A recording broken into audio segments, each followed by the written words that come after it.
Ito din yung isa sa machine namin guys na ang Y dito ang high speed. Tapos ang delta naman ang low speed. Itong ano namin, grinder machine namin. Ayan siya. Yan yung Y connection. Mayroon siyang couple sa taas. Tapos yung dalawa naman na contactor, yun yung delta. Bali ang operation yan, ang Y ang high speed, tapos ang low speed ang delta. Yun ang operation yan guys. Kung makikita natin dyan sa ilalim, mayroon siyang couple. So ibig sabihin Y connection yan. Naka-jumper yung tatlong linya. Ayan siya yung tatlong contactor. Tingnan natin oh. Yan naka delta yan oh. Tingnan mo, low speed lang yung ikot. Tapos pag titingnan mo dyan, naka-delta no. Nag-energize ang delta contactor yung sa gitna.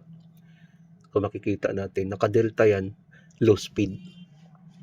Kung makikita natin. Tapos ngayon, pag i-high speed mo naman, yan o, high speed na yung extruder niya. High speed na siya. Kung makikita mo naman dito, naka-engage ngayon ang Y. Tapos ang delta naka-stop. Yan siya guys. Tapos ito naman yung diagram niya o, sa low speed and high speed.